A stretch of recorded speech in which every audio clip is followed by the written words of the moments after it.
जय महाराज जी की सभी को। आज का विशेष अनुभव है, अपने प्रभु को पुकारना छोड़ तो नहीं दोगे, अपने प्रभु को पुकारना छोड़ तो नहीं दोगे। मेरी यह दिव्य अनुभूति सन 2023 की है। इस दिव्य अनुभूति के भीतर मैंने स्वयं को नूर महल की पावन धरा पर देखा। आज तो नूर महल का आश्रम का कण कण सजा हुआ था। वहाँ उपस्थित सारी संगत भी किसी उत्सव की तरह सज धज कर खड़ी थी।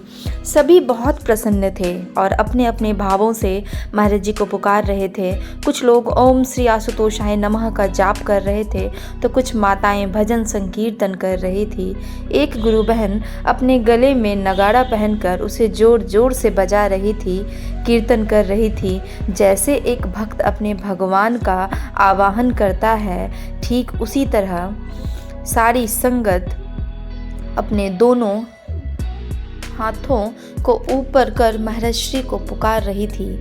मैंने भी अपने दोनों हाथों को जोड़कर महाराज जी से प्रार्थना करते हुए कहा, हे प्रकृति के कण कण में रहने वाले परमात्मा, आपके दिव्य दर्शनों को प्राप्त करने के लिए ये आंखें तरस गई हैं। अब विलंब मत कीजिए, आप शीघ्र लौट आइए, आप शीघ्र लौट आइए। तभी आकाश से एक दिव्य चमत्कार घटा।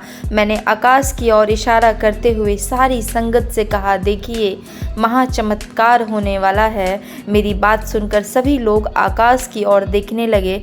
तभी नभमंडल से गाय के दो बछड़े धरती की ओर आए और एक दूसरे के भीतर समाकर दिव्य प्रकाश पुंज में बदल गए। उस प्रकाश पुंज में यह भयावह आकृति वाले एक पुरुष प्रकट हुए।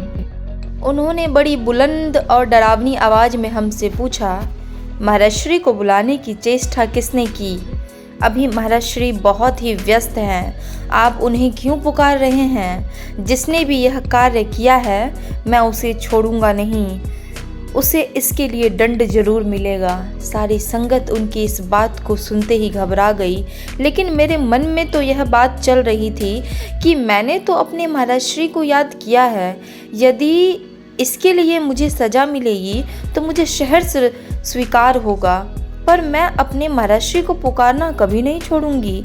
इसी विचार को मन में पक्का करते हुए मैं उनके कदमों में इस तरह बैठ गई जैसे कि गुनाहगार सज़ा पाने के लिए अपना सिर झुकाकर बैठ जाता है।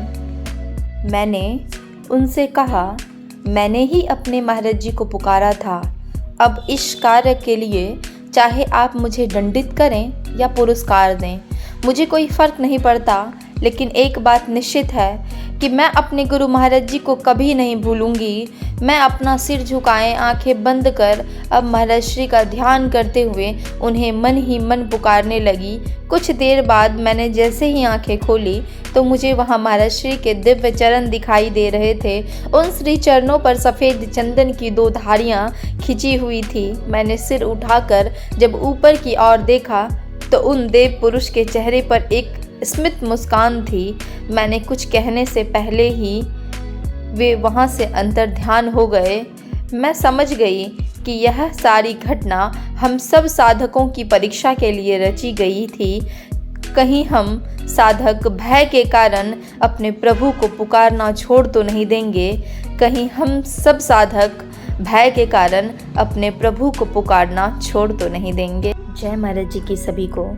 बस ऐसी ही सच्ची अनुभूति अगर आप लोगों के जीवन में भी घटती है तो आप लोग अपने अनुभवों को दिव्य ज्योति जागृति संस्थान अंतः अनुभूति हेल्पलाइन नंबर पे रजिस्टर जरूर कराएं, ताकि यह अनुभव और लोगों तक भी पहुंच पाएं और डेली के आने वाले अनुभवों को जरूर पढ़ें और अपने रिलेटिव्स में भी इसे ज़रूर शेयर करें।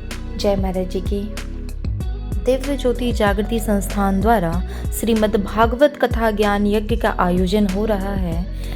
दिनांक 16 से 22 दिसंबर 2023 को यह कथा आरंभ होने जा रही। समय है दोपहर 1 बजे से साय 5 बजे तक। कथा स्थल है चंपा देवी पार्क निकट पेडलेगंज, जिला गोरखपुर, उत्तर प्रदेश 273001। आप लोग इस कथा में ज़रूर पहुँचें और अगर आपके कोई भी रिलेटिव गोरखपुर में रहते हैं तो आप उसे इस कथा के बारे में ज़रूर अपडेट करें और आप लोग भी इसमें ज़रूर सम्मिलित हों। जय महाराज जी।